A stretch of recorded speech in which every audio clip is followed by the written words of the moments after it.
gonna be crazy. It's either you trade or you suffer, my brother.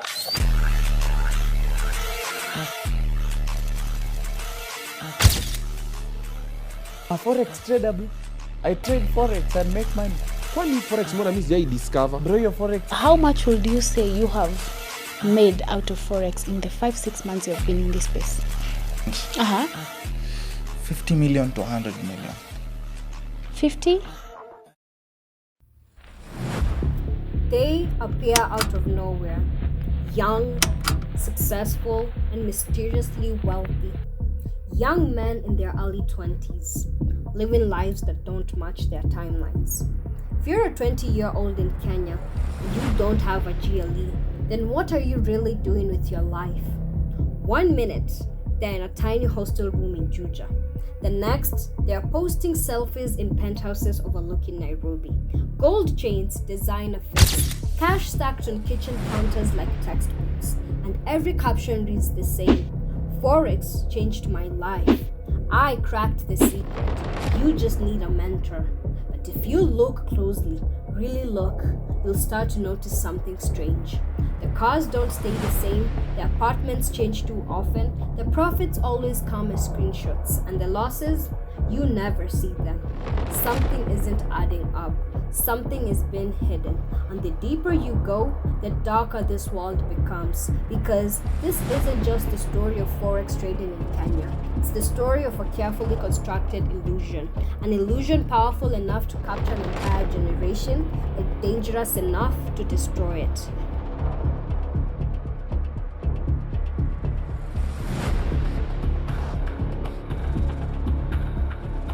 This is the twisted world of Forex trading in Kenya.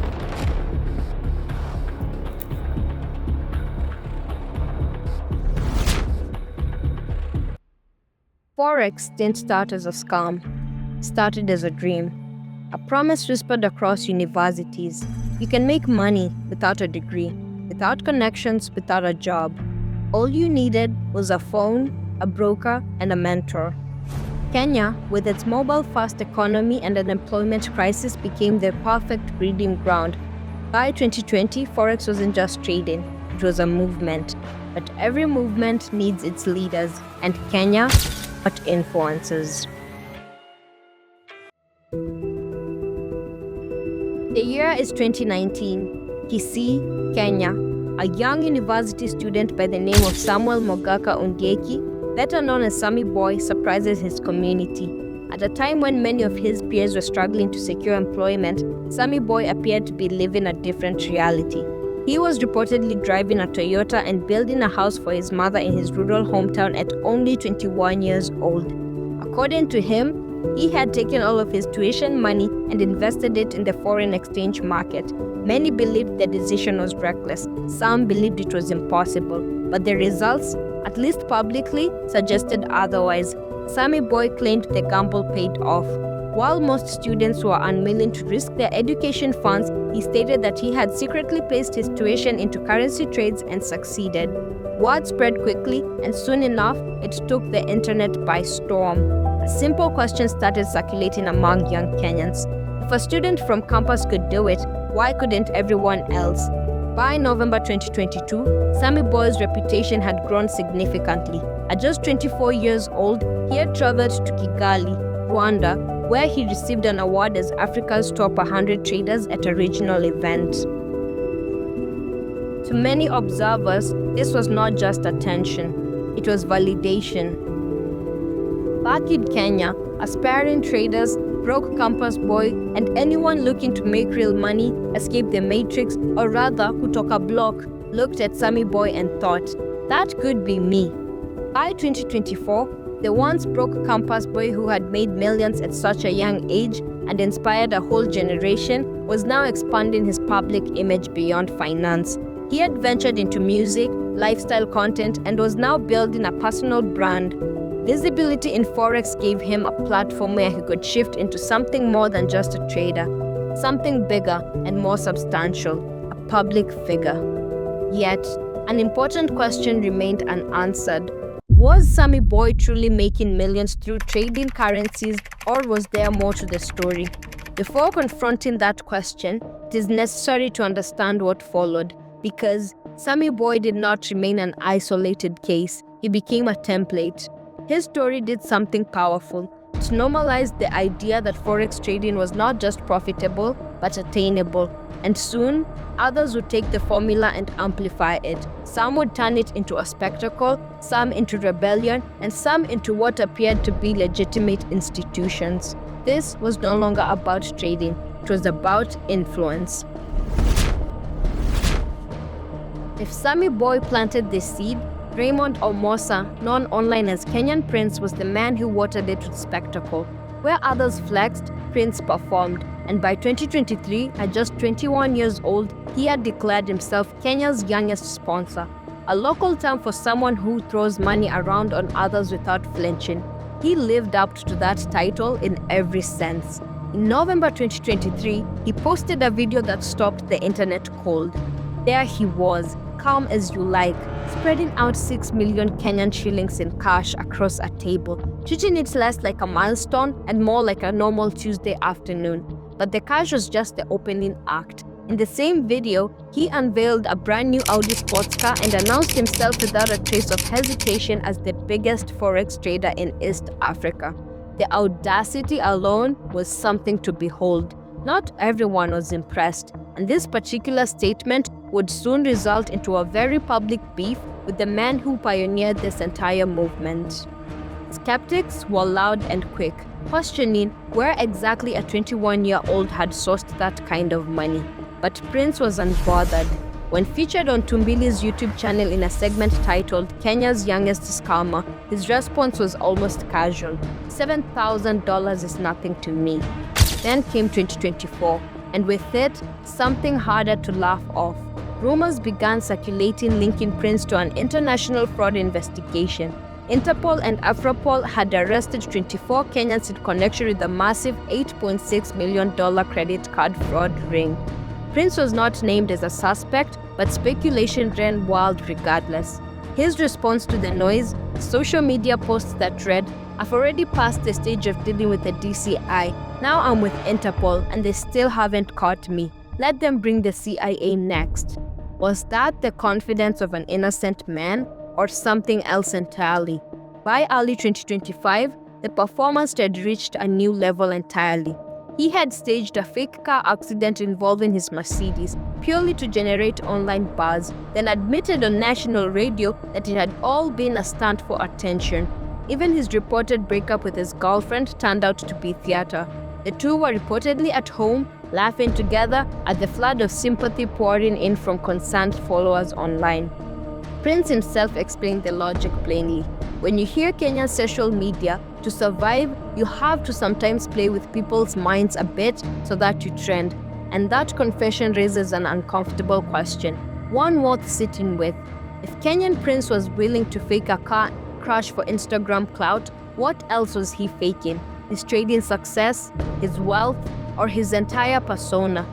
That question lingers, but before we attempt to answer it, there is another character waiting in the wings. A university student who chose to make his name not by flashing cash, but by publicly humiliating the very institution that was supposed to secure his future.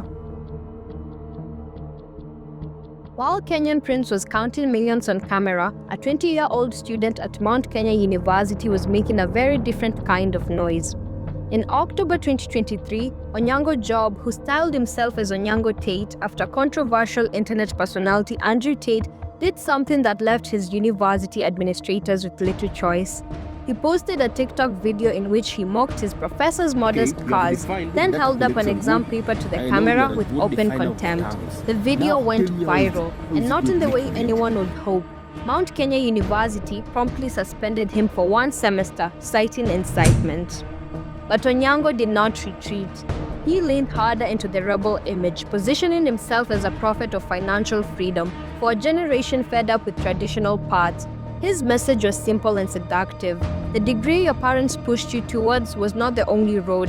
Forex trading required no diploma. All you needed was a smartphone and the courage to, as he put it, escape the matrix. For thousands of disillusioned students across Kenya, that message landed hard.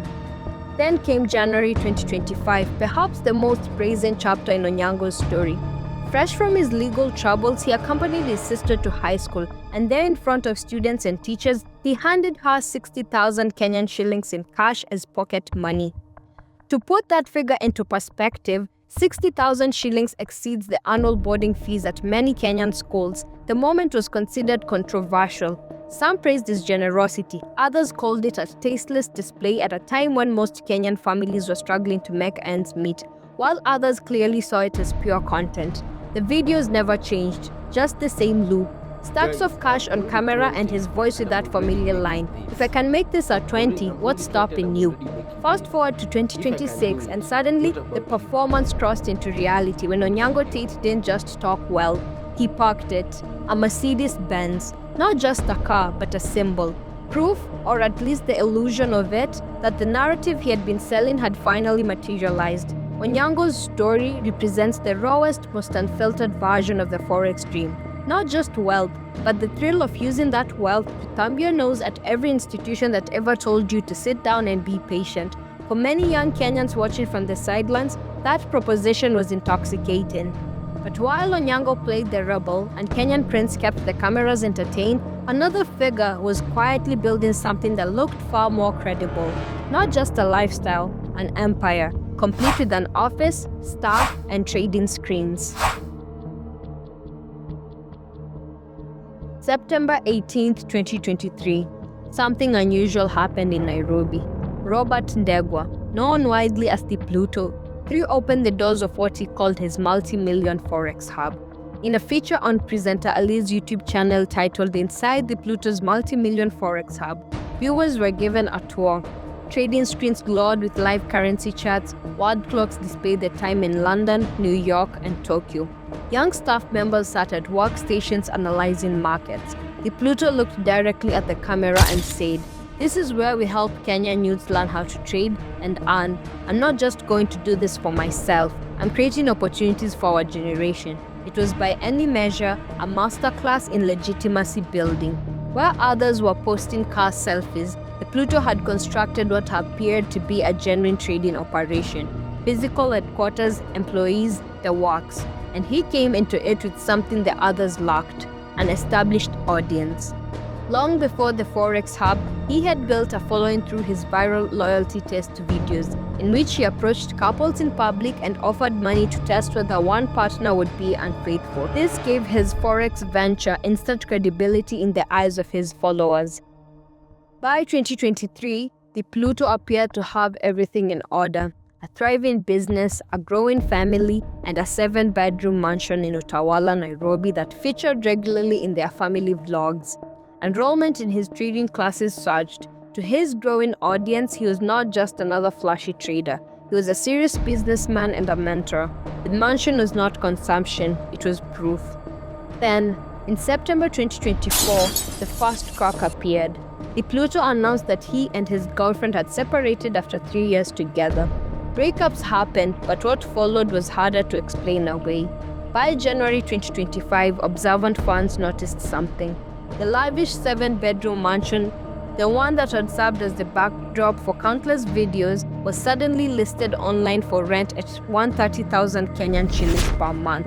When pressed, the Pluto confirmed he had moved out, choosing a smaller bungalow for a fresh start. The big mansion, he said, was not manageable for one person. It held too many memories.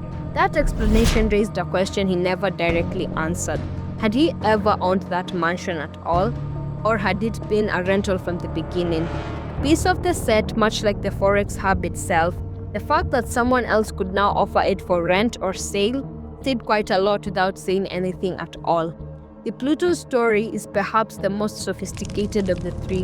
The Forex Hub, the family man image, the mansion, none of it was car selfies or cash funds. It was Forex wealth dressed up as entrepreneurial achievement. Stable, serious, respectable.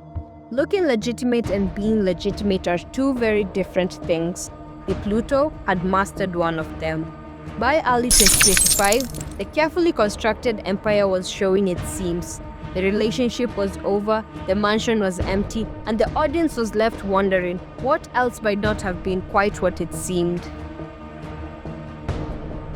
Sammy Boy, Kenyan Prince, Onyango Tate, the Pluto, 4 very different personalities, 4 very different styles, but the same product underneath it all, a dream.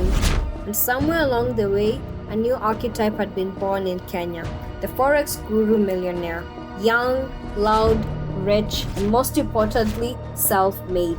They were everywhere. TikTok, Instagram, YouTube, in the comment sections, in your DMs. The lifestyle looked real. The screenshots looked real. The cars and the houses and the confidence all looked very, very real. There was just one problem. For most of them, the money was never coming from the markets. It was coming from you. From your course enrollment, your Signal group subscription, your membership fee, your desperate hope that this time someone had finally cracked the code. The trading was almost beside the point. So, how exactly did this machine work, and how did so many people end up funding it without ever realizing they were the product? Before we go any further, there is one more piece of unfinished business from the guru era worth noting. By mid-2024, the Forex influencer world had become a battlefield. Sammy Boy's yellow Audi had been destroyed in a horrific car crash that spread across social media. He survived miraculously, but the accident pulled him back into the spotlight at the worst possible time. The community was already under scrutiny, and suddenly, its most prominent figure was back in the news. What followed was a very public feud. Sammy Boy and Kenyan Prince turned on each other, each claiming the title of the biggest, most legitimate Forex millionaire in Kenya, while accusing the other of being an outright fake. The back and forth played out in real time across Kenyan social media, and it revealed something important. These men were not just competing for followers, they were competing for credibility. And in a world where credibility was the only thing standing between them and total exposure, that competition was desperate. Sammy Boy eventually launched a media campaign to defend his name. He walked through his trading strategies on camera, addressed rumors head on, and drew a clear line between himself and the more predatory operators. I never took money from investors. I only sold courses and signals. That distinction mattered because by then, Ponzi schemes dressed up as Forex operations were making headlines across the country. Sammy Boy needed distance from anything that resembled investment fraud. By March 2025, with the ecosystem crumbling around him, he released a final statement positioning himself as the last honest voice standing. I survived the storm because I was always trading real. Others that didn't trade real are now exposed. Whether that was truth or well-timed PR, Sammy Boy proved one thing: staying power. When the dust settled, he remained one of the few original Forex celebrities still standing with any credibility left. While others had their entire personas totaled by exposure, he had somehow walked away from his physical crash and the industry's reputational pileup. But walking away with credibility intact does not answer the central question: how were any of these people actually making money?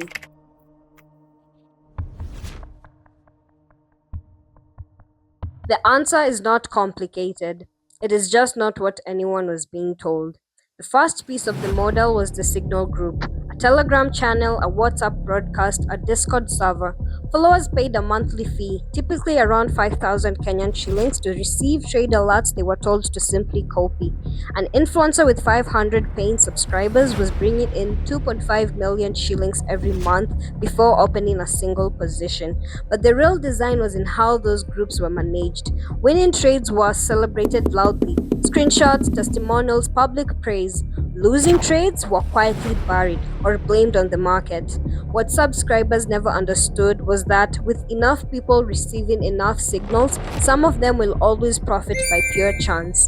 The guru collected those success stories, the failures simply disappeared. Some operators went further. Different subscriber groups would receive opposite instructions. One group told to buy, another told to sell. Whichever way the market moved, the guru had a winning group to point to.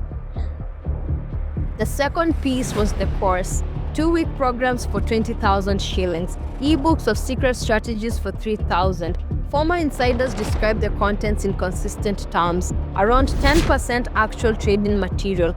30% basic concepts available freely online, and 60% motivational content about mindset. When students failed, and most did, the explanation was built into the product. You lacked discipline. You didn't follow the system. The course was never wrong. You were. Premium packages offered private sessions with a guru. These sessions served a specific purpose beyond mentorship, identifying which followers had access to savings, loans, or family money that could be directed into special investment opportunities. The most promising targets were given personal attention, recognition from their idol. An emotional bond was built carefully, and once that bond existed, logical thinking became very difficult. The third piece was broker affiliations. The influencer partners with a Forex trader, sends followers to sign up through a personal referral link and collects a commission. With certain offshore brokers, that commission extended to a percentage of client losses. An influencer with 1,000 followers each losing an average of $500 on a 20% commission structure generates $100,000 without placing a single trade of their own. And the brokers being promoted were rarely the legitimate kind. Many were not brokerage firms at all. They were individuals presenting themselves as one, operating behind convincing websites with no license and no regulatory oversight. Kenya had actually established a regulatory framework for online forex trading as far back as 2017, one of the first African countries to do so. But the gurus operated almost entirely outside it, directing followers towards offshore platforms that the Capital Markets Authority had no jurisdiction over. The regulation existed, the enforcement was a different story. The incentive structure that followed was straightforwardly predatory. Higher leverage paid higher commissions. More frequent trading paid higher commissions. Riskier positions paid higher commissions. The more financially desperate and inexperienced the audience, the more valuable they became to everyone above them. Which is why Onyango Tate was telling students that education was a waste of time. Which is why Kenyan Prince was spreading 6 million shillings across a table in front of a 21-year-old audience with nothing in their accounts. Then there were the bots. The Pluto promoted his heavily. The Pluto Money Printer 300 demonstrated in polished videos showing one clean trade after another. For 50,000 shillings, you could own it. What buyers found out later was that many of these bots existed in two versions. The demo version produced spectacular results, the live version did something else entirely. Former programmers confirmed that some contained hidden code, causing them to behave differently in demo mode versus real trading. Others were built to overtrade, generating maximum broker commissions for the creator while draining the user's account.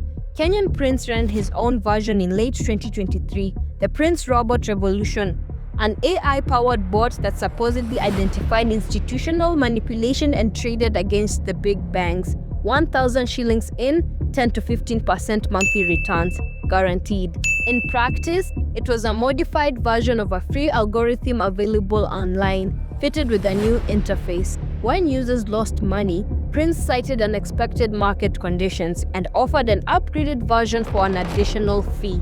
The technical language, neural networks, machine learning, proprietary algorithms was not just marketing, it was armor. It made their product impossible to question and difficult to verify. Some of the most sophisticated bots were designed to show small, consistent profits for the first few weeks, just enough to build trust, just enough to encourage larger deposits, then the account would be wiped. And still, many of the people who lost everything continued to defend the gurus, convinced that the failure was theirs. Above all of this sat the pyramid. Elite influencers recruited not just followers but sub-influencers, people who paid for the right to resell their signals and courses. These sub-influencers, trying to recover their own investment, pushed into their personal networks, family, friends, colleagues. The original guru collected commissions at every level, with comfortable distance from the most aggressive tactics happening below. Artificial scarcity completed the system. Every few weeks, another announcement. Only 20 slots remaining in the mentorship. Former employees confirmed these limits were entirely fictional, created to force a decision before the customer had time to think twice. This is what was actually being sold.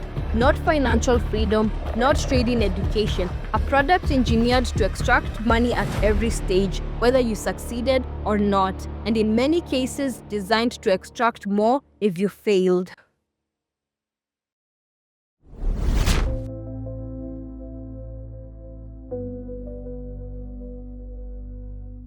For every screenshot of a winning trade shared online, somewhere in Kenya, a real person was sitting with a very different number on their screen. These are the stories that did not go viral. Gloria Ntazola, a Kenyan TikToker, lost nearly $7,500, her entire life savings plus borrowed money in what is known as a pig butchering scam. She described it directly. The men driving luxury cars and posting trading results, they are not traders, she said. They are scammers. She had trust in one of them, first with her money and eventually with her heart. He had taken time to build that trust carefully. Then he disappeared with everything. Ambrose Makech ran a company called Springmak Investment. The model was simple. Hand over your money and the company would trade Forex on your behalf. Hundreds of people did exactly that. Professionals, ordinary families, serving law enforcement officers. They poured savings into Springmak. Then one day, the offices were locked, the phones rang out, and estimated hundreds of millions of shillings were gone. Then there was Michael Gitonga, known as Tosh, founder of TradeSense Limited. What made his case different from the others was that TradeSense was not operating in the shadows. It had been licensed by the Capital Markets Authority, a legitimate firm on paper. Between 2022 and 2024, Gitonga was charged with diverting 212 million shillings of client funds intended for Forex trading into his personal accounts. The implication was uncomfortable. Even the regulated layer had rot inside it, and none of this was entirely new. A decade before the influencers arrived, a Forex brokerage called VIP Portal, operating out of Limuru in Kiambu County, had collected an estimated 1.08 billion shillings from investors, promising dividends of 60 to 80%. Some people sold land to invest. By the time accounts were frozen, only 174 million shillings remained. The social media gurus were not an invention. They were a more glamorous version of a con that had already existed in Kenya for years. The damage ran deeper than money. A senior police officer lost $7,000 and watched a decade-long marriage collapse under the weight of it. University students had redirected education loans into trading accounts. Young professionals had taken out mobile loans at steep interest rates, justified by the belief that one good trade would change everything. What made the losses harder to process was how they were framed.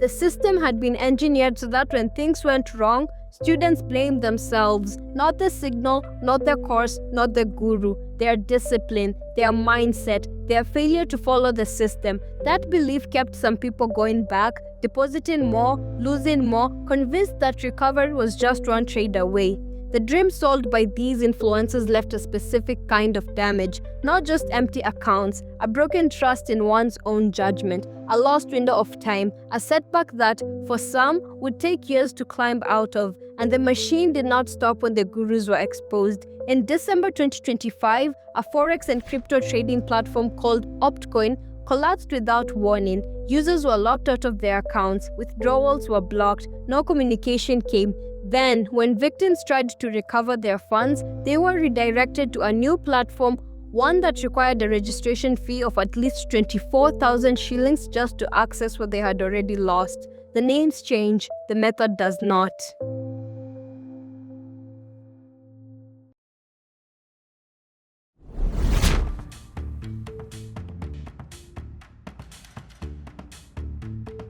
It did not collapse all at once. It started with one man and a rented house. By late 2023, a YouTuber known as Truth Watchdog had made it his business to ask the questions most people were not asking. His first major investigation targeted Forex trader Kafuri FX, a man whose brand was built substantially around a striking 5-bedroom mansion that appeared across his content. Truth Watchdog tracked down the actual owner. It was not Kafuri, it was a businesswoman renting the property for 45,000 shillings a month. She appeared on camera with the evidence. Kafuri was not a Forex millionaire in his own mansion. He was a tenant playing one. That single expose changed the entire atmosphere. Suddenly, the question was not whether these influencers were successful. It was whether anything they showed could be taken at face value. Truth Watchdog moved on to larger targets. In December 2023, he confronted Kenyan Prince live during an episode of the Oga Obina show, pressing him with documented questions about his wealth in front of thousands of viewers. The man who had built his entire identity on being untouchable left the confrontation without clean answers. Mainstream media soon took notice. Citizen TV, Kenyans.co.ke, Tuko, outlets that had kept their distance began reporting critically. Victims were given platforms. Financial regulator warnings were amplified. When Interpol arrested 24 Kenyans in connection with credit card fraud ring in late 2024, journalists immediately investigated links to the Forex influencer world. The pressure was no longer coming from one direction. What had started with one video about a rented house had become a full reckoning. Influencers who had operated for years inside their own untouchable narrative were being asked from every direction the same question: where does the money actually come from? And it's certified to say they did not all have good answers.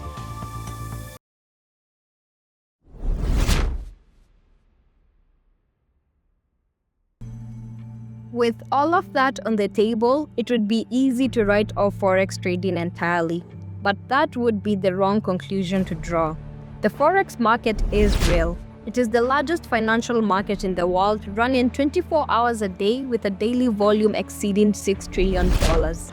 Banks, hedge funds, multinationals, and individual traders all participate in it every day. The Capital Markets Authority in Kenya licenses legitimate brokers.